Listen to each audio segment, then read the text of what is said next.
baatii gidan tilakkaa'u edaa harargee onde kasii ni jirtii naan jee ni jirtii jeen haarettiin qorachuu qabaa jee wanni isin jechuun fedhe maal asirratti dhugaa fi abbaa barbaade gaa abbaatu dhugaa fi barbaade taa jechuun fedheeti leebila Oromoon dur irra turte ilaa arratti jenereeshinii keenya hin dhaqqabne ka isaan dura dabarre seenee garuu isaan dura hin dabarre arra nuti maal jechu jirre kaan Itoophiyaa faristii jee lakki hin taane Oromoo faristii jaan lakki hin taane Harargee faristii jaa leebila kana Oromoon irra kutee ture duraan maali makiinaa takka yoo ooftu dhoqee keessa yoo seente if dura deemuu didde xiqqoo if duuba deebiftee ammaas if dura dabarsitaa mire waan akkasii takka arge kalee Oromoon namoomatti amana ani namaa jaa Oromoon osoo akkana gadi hin buusin jechuu sandinnaani isin Itoophiyaadhaaf fudhadhaa jennaan lakkii an Oromoodhaafi xiqqoo if duuba siisee jechuu makiinaa ammallee if dura deebisuu qaba nuti Afriikaadha jenna Afriikaa faristenneeti Afriikaa faristira dabarsinee bakka dura abbootiin teenya qabatte gartee namaa kaja'u achirra deebin ani namaa sadarkaa jiru maaliif hortee ilma namaa achirraa dhufaa mire yeroo lakkaawwate ilmi namaa walitti hin galu nuu hitti walitti galee achirraa adami galaa mire Oromoo jenne Oromoo haxabbooti xabboo waaqoo daadhii uttee bittee walaabuu jillicha dawaarii oofaa sharaa haad rooboo doorii xabboo mormoor maamma warar waayif dhoodaa marrii galaan waado shankar iram jeebuu battaan kanawbaan noobaan kanabiyyallaanuu nabiyyallaanuu kalamaak lamaa khayra dheerat kamak leel makleel ka'anuk anu ka'anush anush khashiis shiis ka'adam adam kabiyyeeti Oromoon akkana lakkaawata sanaaf namaa jaanuti Oromoon namoomarra qabata jechuudha Oromoon reef waraqaa takkan asirratti dubbise waldiddaa araara maal kaja'u dhumti lolaa irra fiinxeen lolaa araara jaa Oromoon lola booda araaratti amana Oromoon habashaan lola booda balleessutti amanti kanaanaa miti kajee qorataa biyya Ingiliiz ka lola Minilikii wajjin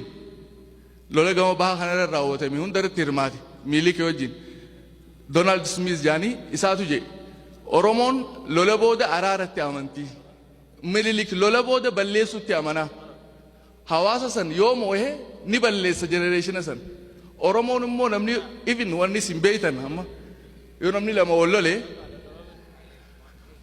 irratti walitti dirmatu Oromoon yoo irratti dirmachuu dhuftellee aboo dhiisaa kaa inni namaa miijaan inni namaa miti naannoo kudhufo jaan naannoo biraa deete mutaa balaw irra wal yaaman Oromoon immoo san hin qabu inni namaa miti hija dhugaa Oromoo tanaaf bahe wanni amma jechuu fedhe maali leevilli keenya bikkiitti deemuu qabnu namaa kajoo san irra dhaquu qabna makiinaan dhoqee keessa teegati duuba deebisaniif dura oofuus numa jirti baga deebine Oromoo faristi irratti immoo namarratti deebi'uu qabna kan addunyaa wanni itti caalleen kalee assaayilamoo addunyaaf fannuu turte Oromoon karaa ambaree funta naa dhagayaa gara naa dabarfadhaa naa dhalaa isin hin jeessaniin jechuudha araar qaboos akka itti araara buufattu qabdi Oromoon naannoo Harargee kanatti namni amma yoo nama ajjeechaan gosa sadii taseessa batteessaa fi dhima jaaniin taseessa jechuun namni lama wal lolee tokkotti yoo darbatee onni san nama biraa dhoyte tasa nama san dheemi leebila itti ilaalamuu qaba taseessaa jaaniin namni lama magaalaa waliin bahee akka nasiibaatti yoo wal lole achumatti haluun qabne jechuudha waan achitti uumamemi batteessaa jaaniin battaluma waan uumame jechuudha leebila itti ilaalamuu qaba kunis dhima jaanii namni lama wal lolee na eeggadhu jee halkan buuca qabatee takka mancaa qabatee dhokotee gartee itti qophaa'ee nama sanatti taaluuba dhimaa jaaniin kan addunyaallee arra oomisha sadeen sarara laalach jirti akka kunis keenyuma beeka si galte namni tokko yoo wal ajjeesallee akkaataa itti dhiiga baafatu qaba waan abbaa keetiitti siimu jira beeka waan abaabiileen ta'e qabaashuu turteen siimu jira dhiiga akkamitti baafata si galte namni tokko nama ajjeese tartiiba sadii qabaachitti illee labii kafan imimmattii fi agaajuma jaanii jira labii kafan jechuun namni tokko yeroo inni du'e horii tokko qalanii nama saniin awwaalan labii kafan jaanii san booda taaziyaa ta'an jechuudha achi